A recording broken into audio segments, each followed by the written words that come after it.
மாண்புமிகு பேரவைத் தலைவர் அவர்களே, மொழி எப்பவும் தொடர்புக்கான ஒன்று தான், இல்லைன்னு யாரும் மறுக்கவே முடியாது. உலகத்தில் இருக்க எல்லா மொழிக்கும் இது பொருந்தும், அதையும் யாரும் மறுக்க முடியாது. ஆனால் நம்ம தமிழ் வெறும் மொழி மட்டுமல்ல, பேசினா வர்ற ஓசை மட்டுமல்ல, திரும்பவும் சொல்கிறேன், தமிழ் ஒரு மொழி மட்டுமில்லை, அது நம்ம உயிர், அது நம்ம உணர்வு.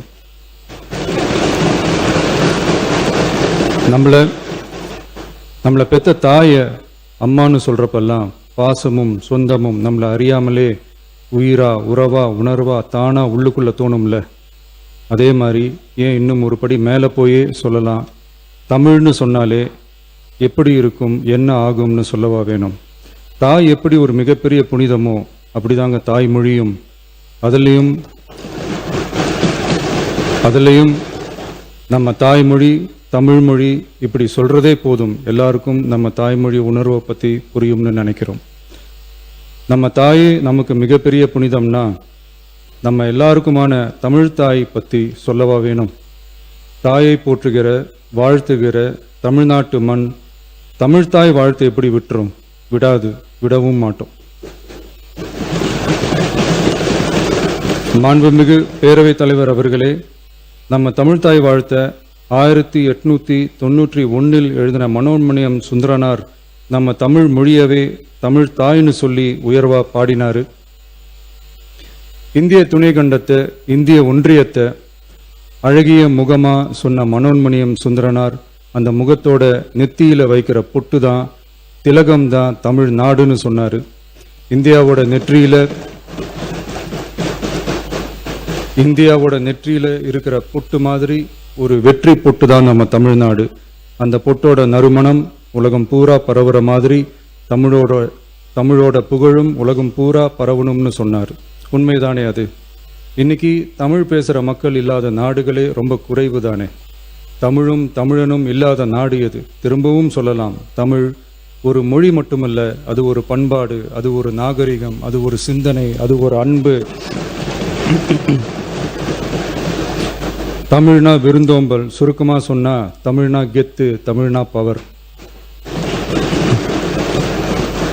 அந்த தமிழோட புகழ சொல்ற தமிழ்தாய் வாழ்த்துல அனைத்து உலகமும் இன்பமுறன்னு சொல்லி உலகத்தையே நம்ம தமிழ உயர்த்தி பிடிக்குதே தவிர எந்த மொழியையும் எந்த மதத்தையும் எந்த இனத்தையும் ஏன் எந்த ஒரு தனி மனுஷனை கூட தாழ்த்தி பேசல, யாரையும் கொஞ்சம் கூட காயப்படுத்தல. மாண்புமிகு பேரவைத் தலைவர் அவர்களே, நம்ம ஒவ்வொருத்தருக்கும் தனித்தனியாக ஒரு பேர் இருக்கும். ஒரு கூட்டத்தில் நம்ம பேரை சொல்லி யாரும் கூப்பிட்டா நாம் ஒருத்தர் மட்டும்தான் திரும்பி பார்ப்போம். ஆனால் தமிழ்னு சொன்னால் ஒட்டு மொத்தமாக நாம் எல்லாருமே திரும்பி பார்ப்போம்ல.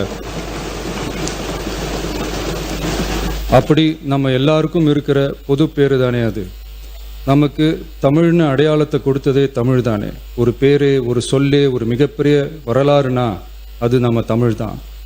அந்த தமிழை உயர்த்தி பிடிக்கிற தமிழை பின்னாடி தள்ளினா தமிழ்நாடு எப்படி பொறுத்திருக்கும்? ஒரு கட்சிக்கு பிரச்சனைனா சம்பந்தப்பட்ட அந்த கட்சி மட்டும்தான் போராடும். ஆனால் தமிழ்னு சொன்னால் ஒட்டுமொத்த தமிழ்நாடும் ஒன்றா வந்து நிற்கும். அதனால தான் சொல்கிறோம், தமிழ்னா உயிர், தமிழ்னா உணர்வு. உலகத்தில் தோன்றிய பல மொழிகள் காலப்போக்கில் மறைஞ்சு போய் இருக்குன்னு சொல்லுவாங்க. ஆனால் நம்ம தமிழ் காலகாலமாக நிலைச்சி நீடிச்சு நிற்கிற ஒன்று. தமிழில் என்ன இல்லைங்க, இலக்கணம் இலக்கியம்னு பல ஆயிரம் வருஷமாக இருக்கிறது நம்ம தாய்மொழிக்குத்தானே. தொல்காப்பியம், சங்க இலக்கியம், ஏன் உலகம் முழுக்க தெரிஞ்ச திருக்குறள் ஒன்று போதாதா தமிழோட பெருமையை சொல்கிறதுக்கு? இவ்வளவு பெருமை கொண்ட தமிழ் மொழியோட ஒரு அடையாளம் தான் நம்ம தமிழ்தாய் வாழ்த்து. ஒட்டுமொத்த இந்தியாவோட பன்முகத்தன்மையை உயர்த்தி பேசுகிற தமிழ்தாய் வாழ்த்து நம்ம ஊரில், நம்ம தமிழ்நாட்டில் முதல் இடத்துல தான் இருக்கணும். நம்ம இந்திய அரசியல் சாசனமே ஒவ்வொரு மாநிலத்தோட மொழிக்கும் பண்பாட்டுக்கும் பாரம்பரியத்துக்கும் பாதுகாப்பு உரிமையை கொடுத்துருக்கு தானே. அந்த உரிமையின் அடிப்படையில் தமிழ்தாய் வாழ்த்துக்கு முதலிடம் கொடுத்து தானே ஆகணும். அதானே மாநில உரிமை. அப்படிப்பட்ட தமிழ்தாய் வாழ்த்து தான் 1970 நவம்பர் 23 முதல் அரசு விழாக்களில் முதல்ல பாடணும்னு சொல்லி ஒரு அரசாணையை போட்டு அந்த செயல்பாட்டுக்கு வந்துச்சு. அதுக்கப்புறம் 2021 டிசம்பர் 17 முதல் மாநில பாடலா அங்கீகாரம் வழங்கப்பட்டுச்சு. அனைத்து கல்வி நிறுவனங்கள், பல்கலைக்கழகங்கள், அரசு அலுவலகங்கள், பொதுத்துறை நிறுவனங்கள் உள்ளிட்ட பொது அமைப்புகளோட நிகழ்ச்சிகள்ல தமிழ்தாய் வாழ்த்து கட்டாயம் பாடப்படணும்னு அரசாணையும் இருக்கு.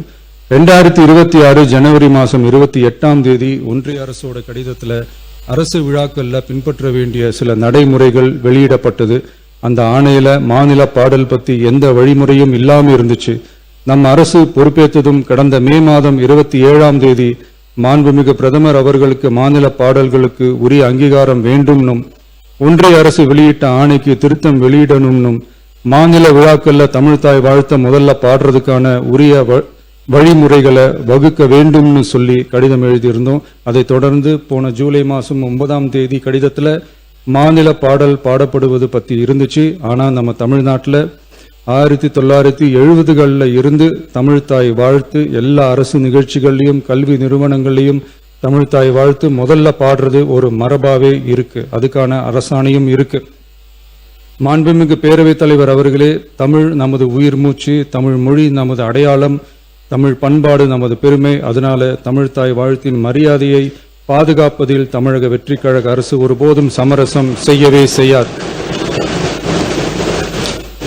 தமிழ்தாய் வாழ்த்தை முதலில் பாடுவது அரசியல் அமைப்பிற்கும் இந்திய ஒற்றுமைக்கும் எதிரானதில்லை. மாறா வேற்றுமையில் ஒற்றுமைன்ற இந்தியாவோட உயர்ந்த கொள்கையை வெளிப்படுத்துறது. மேலும் தமிழ்தாய் வாழ்த்தை முதல்ல பாடணும்னு சொல்றது அரசியல் சம்பந்தமான விவாதமா மாறணுங்கிற அவசியமே இல்லை. இது தமிழர்களின் பொது அடையாளம். நம்மை வேறுபடுத்துவதல்ல, ஒன்றிணைப்பது. மாண்புமிகு பேரவைத் தலைவர் அவர்களே, தமிழ்தாய் வாழ்த்தின் கண்ணியத்தையும் தமிழின் தொன்மையையும் தமிழர் பண்பாட்டின் பெருமையையும் பாதுகாக்கும் இந்த உயரிய பணியில் இந்த சட்டமன்ற பேரவையில் உள்ள அனைத்து உறுப்பினர்களும் கட்சி வேறுபாடுகளை மறந்து ஒன்றிணைந்து அனைத்து கல்வி நிறுவனங்கள், பல்கலைக்கழகங்கள், அரசு அலுவலகங்கள், பொதுத்துறை நிறுவனங்கள் உள்ளிட்ட பொது அமைப்புகளின் நிகழ்ச்சிகளிலும் தமிழ்தாய் வாழ்த்து கட்டாயமாக முதலில் பாடப்பட வேண்டும் என்று கொண்டுவரப்படும் இந்த தீர்மானத்திற்கு அனைவரும் ஆதரவு வழங்க வேண்டும் என கேட்டுக்கொள்கிறேன். தமிழ்தாய் வாழ்த்து தொடர்பான அரசினர் தீர்மானம்.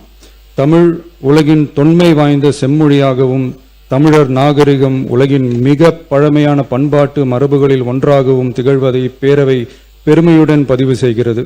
மனோன்மணியம் சுந்தரனார் அவர்களால் 1891 எழுதப்பட்ட மனோன்மணியம் என்ற நாடக நூலின் பாயிரத்திலிருந்து எடுக்கப்பட்ட தமிழ்தாய் வாழ்த்து 1970 நவம்பர் 23 முதல் அரசு விழாக்களில் முதலில் பாடப்பட வேண்டும் என அரசாணை வெளியிடப்பட்டு செயல்பாட்டுக்கு வந்துள்ளது.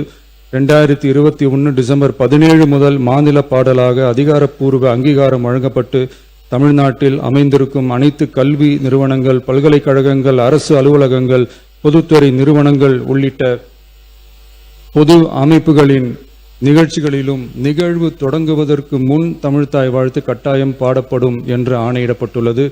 இந்நிலையில் ஒன்றிய அரசின் உள்துறை அமைச்சகத்தால் 2026 ஜூலை மாதம் 9ஆம் தேதிய கடிதத்தில் மாநில பாடல் பாடப்படுவது குறித்து தெரிவிக்கப்பட்டுள்ளது.